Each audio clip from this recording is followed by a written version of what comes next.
This is CBC Vancouver News.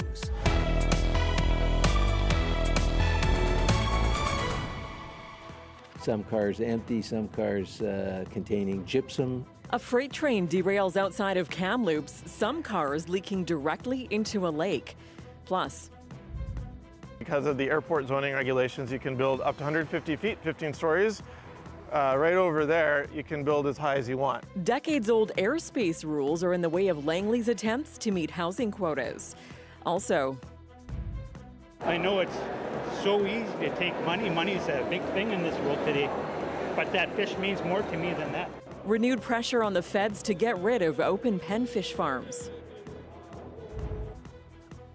Good evening, I'm Tanya Fletcher. Thanks for joining us. We begin in the interior where cleanup work is underway after a train derailed and spilled fuel near Kamloops. The Canadian Pacific Kansas City train was carrying fuel and gypsum when it derailed along a lake last night. As our Jacqueline Gelano reports, floating containment booms have now been set up. That little curve in the track is where the incident took place. Michael Grenier is the director for the Thompson-Nicola Regional District. Fortunately, we had a train derailment late last evening. 17 cars, some cars empty, some cars containing gypsum, some cars containing jet fuel, and the CP is responding to that incident. The 17-car Canadian Pacific Kansas City locomotive derailed about 20 kilometers west of the city, directly beside Kamloops Lake. The rail company confirmed 2 of the 4 cars carrying fuel have leaked into the surrounding environment. The first boom was situated around the car with the fuel, and the second boom encompasses the first boom plus the gypsum area. The regional district says there is no current risk to drinking water. Floating containment booms have been set up on the lake since Sunday morning. Railway staff, environmental teams, and BC's Environment Ministry are on site. The cause of the derailment remains under investigation. Jacqueline Gelano, CBC News, Salmon Arm. And to the Sunshine Coast now, where a man has died in a police-involved shooting in Seychelles. This happened Saturday morning. Police were responding to a home in the Porpoise Bay area. Officers say they found a man with a weapon, and other people, including children, were also inside. Hours later, after a back-and-forth interaction, the man was shot by police. Ultimately, there was an interaction that occurred just before 10:30 a.m., and that is when shots were fired by police. The man who was shot by the police was also the subject of the call. He sustained gunshot-related injuries. He was taken to a local hospital for treatment and was subsequently pronounced deceased. The Independent Investigations Office has taken over the case. No one else was injured in the shooting. With SkyTrain poised for Langley, the city is trying to build upwards and outwards to meet population growth. But airspace rules from the 70s are putting a ceiling on those plans. Our Kier Junos explains. With the SkyTrain on the way, the city of Langley's population is growing, and so is that demand to build upwards and outwards. But the city's mayor says federal airspace rules from the 70s, due to the Langley Regional Airport here, have put a ceiling on how high the city can build. And now it's pushing to change that. Mayor Nathan Pahal says the regulations only allow Langley to build up to 15 stories high, except for one spot in the city. So I'm in the Wendy's parking lot right here, and because of the airport zoning regulations, you can build up to 150 feet, 15 stories. Right over there, you can build as high as you want. So as you can imagine, that would make not a lot of sense for an airport. Pahal says it would be a missed opportunity if Langley didn't build as much housing as possible near new SkyTrain stations, all while BC is pushing cities to meet new housing quotas. We have a minimum height of 20 stories from the provincial government, and right now that's being limited by the federal government, and yet the federal government has invested billions of dollars to get SkyTrain here. Langley City has a footprint of about 10 square kilometers and is home to more than 35,000 people. The Chamber of Commerce CEO calls it a compact community that needs to develop upwards. One of the interesting things about Langley is that we have our rural or agricultural land abutting right up against really urban development. And I think we want to be able to preserve that kind of pastoral, more rural lifestyle in some parts of our community. Then we have to put the density where we can, and it makes total sense to put that around our transit hubs that are coming in. Pahal and other Langley City councillors pushed the issue in Ottawa last month, where he says their meetings with federal aviation agencies were positive. So they want to move to more of a practical sort of height hazard-based system as opposed to this old legacy regulation. And when we were talking to the parliamentary secretary for the Minister of Transportation, he was very, very interested in that as well. We've reached out to Transport Canada and the Langley Airport for more information. Keir Junos, CBC News, Langley. A growing concern in the forestry sector has triggered what's being called an emergency meeting. BC's softwood lumber industry has taken a blow from Canada-US trade wars, and those affected want to be a bigger part of those negotiations. Well, first of all, we need to get to the table, and that's not happening right now. There doesn't seem to be much of an appetite to talk about lumber. So we have to make sure we are there, and whether that's part of a package with aluminum, steel, automobiles, fentanyl, security on northern borders, I don't think we really mind. We just want to make sure we are there, and we're starting to look for some sort of solution going forward. The BC government has been pressing Ottawa for aid money to help the sector. Much of it's been crippled by tariffs of 45%. Federal and provincial cabinet ministers will gather for this forestry summit starting tomorrow morning here in Vancouver. Well, to the island, dozens of hereditary chiefs and Indigenous leaders gathered in Port Alberni today to sign a declaration aimed at Ottawa. They're urging the feds to fulfill a promise of getting rid of open pen fish farms in the Pacific Ocean. As Claire Palmer tells us, it follows one of the most successful salmon runs in years. It was a day of celebration.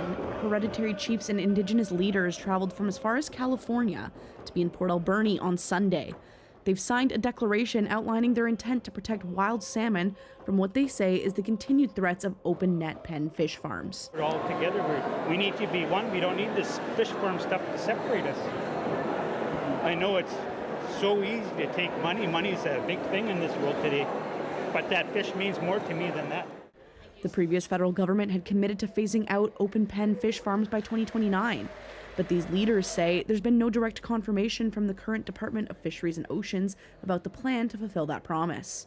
We have a collective responsibility to protect, care for, and be in good relationship with salmon.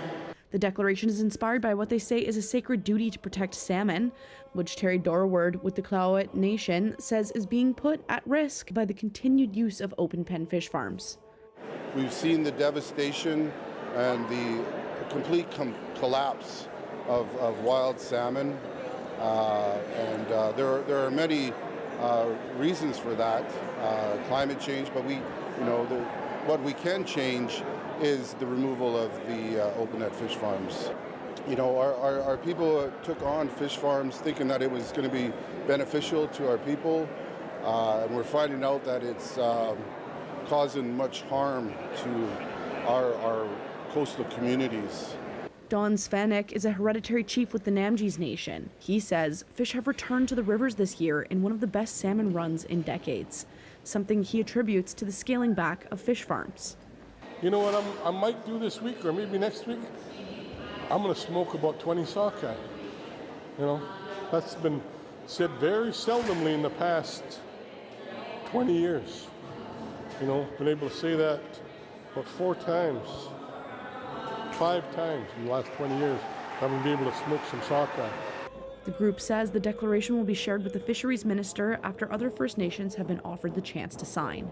Claire Palmer, CBC News, Port Alberni. Well, family violence against seniors has reached a record high in Canada. That's according to new research nationally. And experts here in BC say the severity of abuse against the elderly is also getting worse. Our Janella Hamilton looks into why. Abuse against seniors is rising countrywide. That's the upshot of a new Statistics Canada report. In terms of family violence, those who suffered from this abuse from 2018, the increase is 49%.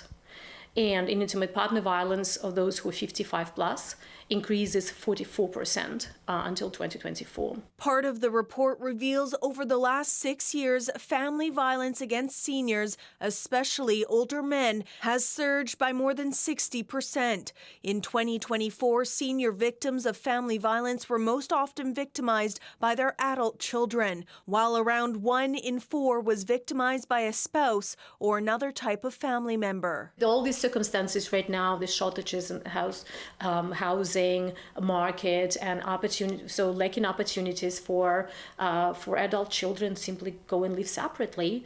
And living with their parents right now may increase these chances of, sadly, violence against seniors. The way police record data around these cases has changed since 2018, which she says may also be contributing to the surge. BC's seniors advocate says the problem is prevalent here too. One of the things that we're facing in our society is ageism.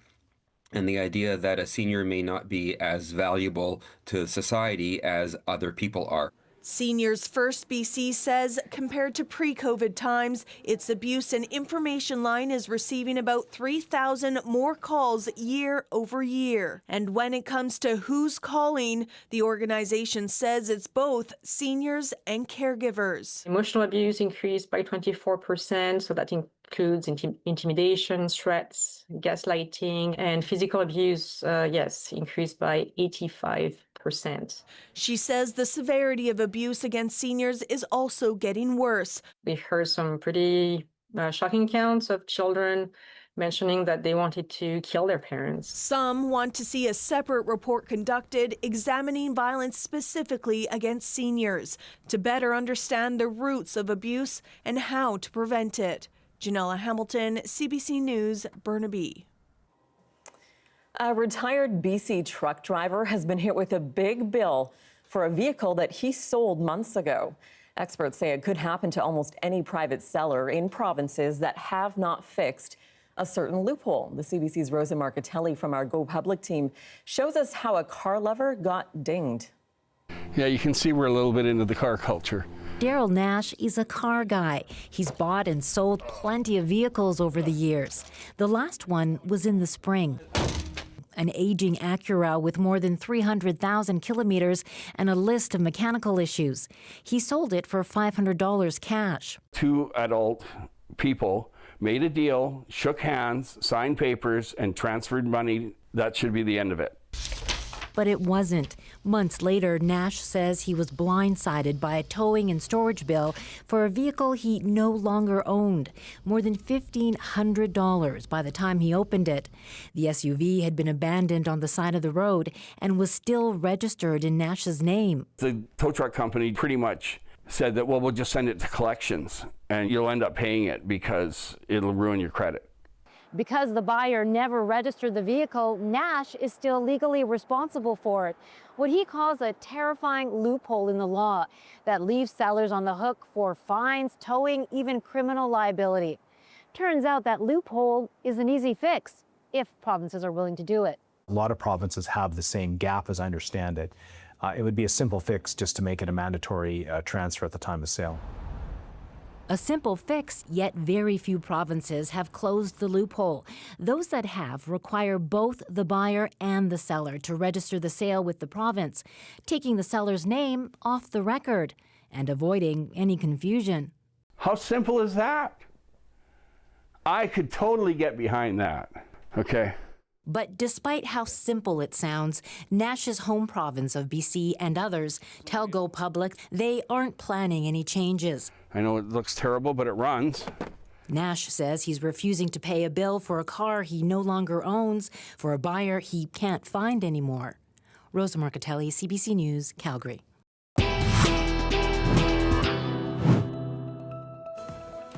Well, still ahead, we are mere months away from playing host to the FIFA World Cup, and the soccer community here is set to see a surge in interest. But do we have the infrastructure to support all those new players? We'll take a look next.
With the FIFA World Cup coming to Vancouver next summer, the soccer community here is expecting a surge in interest in the sport. But some also worry about whether there are enough facilities to support all that growth. Our Zamira Kareem has that story. Though hockey remains Canada's national sport, soccer is its most popular, at least in participation. The 2023 Canadian Youth Sports Report showed that soccer was the most popular sport for children aged 3 to 17.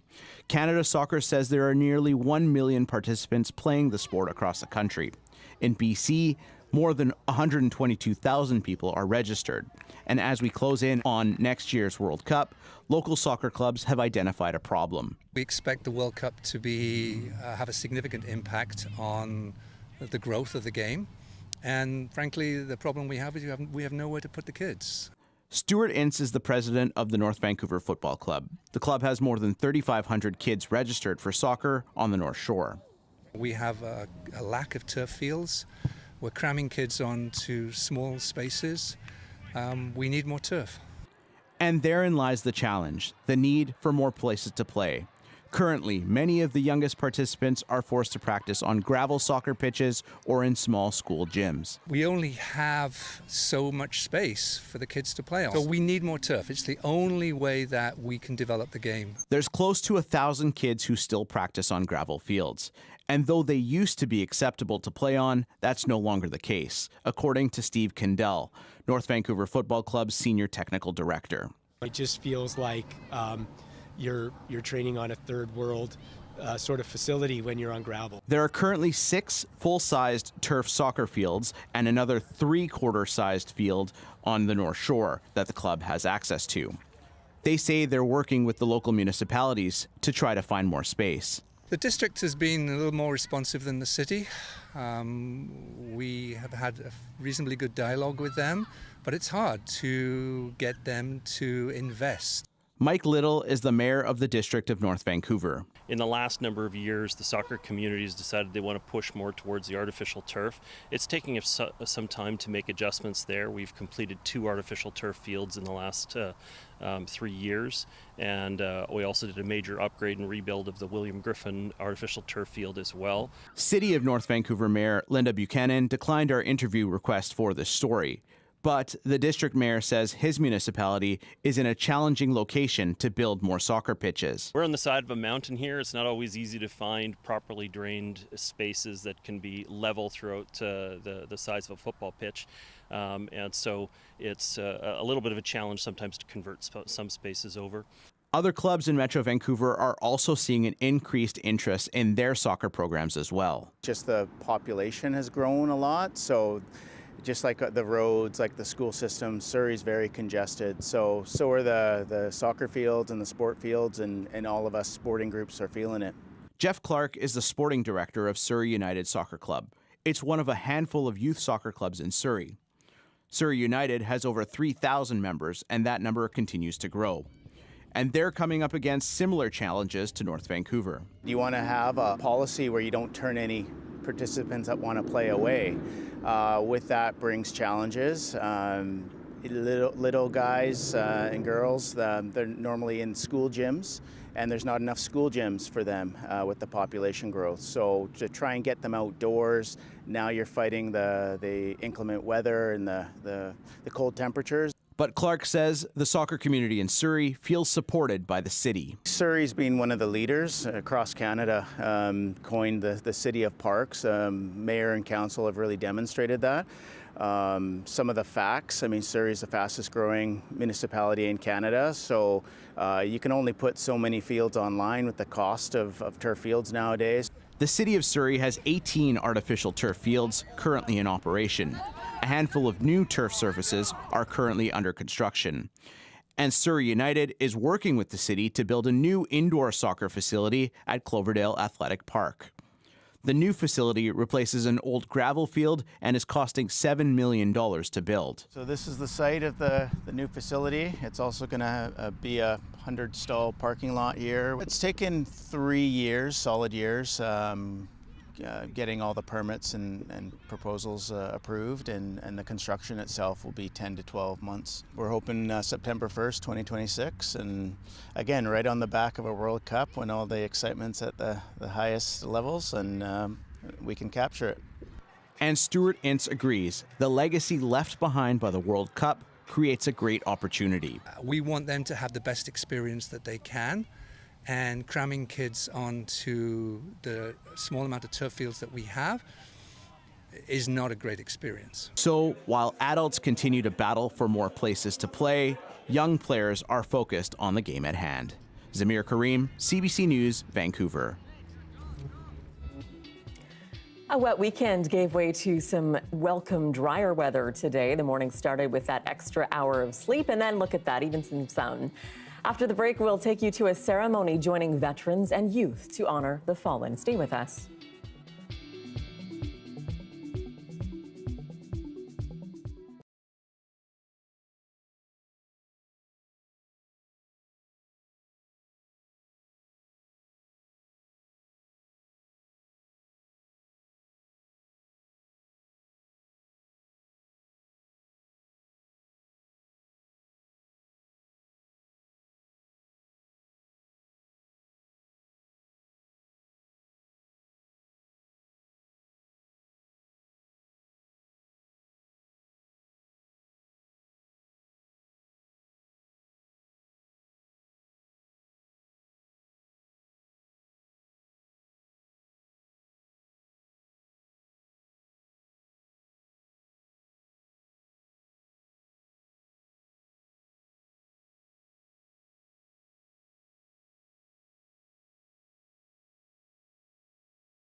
Hi, I'm Amy Bell, and this is your CBC Inbox.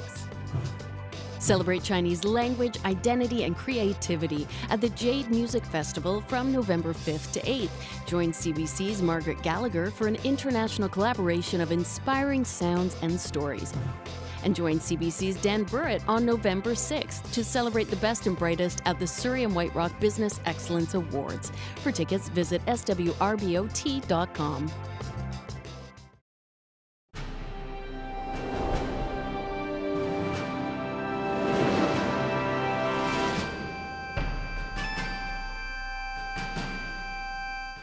A ceremony was held today marking the 80th anniversary of the end of World War II. No Stone Left Alone joins youth and veterans together to pay respects to the fallen. Take a look.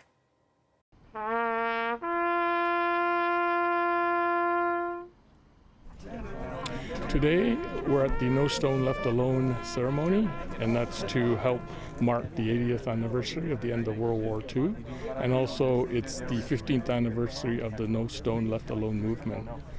So the movement involves having youth engage with the veterans to pay their respects. This being the 80th anniversary of the end of World War II, I think it was very important that the kids come and pay their respects for those who served. We're at Forest Lawn, and at Forest Lawn there's over 4,500 veterans that are buried here. And so for the kids to lay the poppy and pay homage to the veterans who served, it's a very touching and meaningful experience.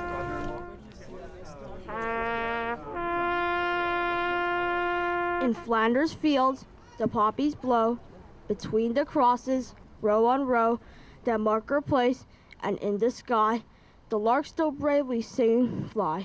We laid the last poppy at the end of the ceremony, and Dr. Chak, who was just buried up the hill from here, served in the Battle of Hong Kong when he was 18, and he was instrumental in saving Canadian soldiers' lives from transporting them to Fort Stanley.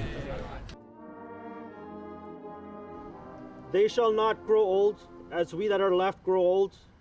Age shall not weary them, nor do the years condemn. At the going down of the sun and in the morning, we will remember them. And that is your late news for this Sunday, November 2nd. For news anytime, anywhere, you can always head to our website. We're at cbc.ca/BC. Your next local newscast is on the early edition. That's on CBC Radio 1 starting tomorrow morning at 5 o'clock. Thank you so much for watching this weekend. Have a great night.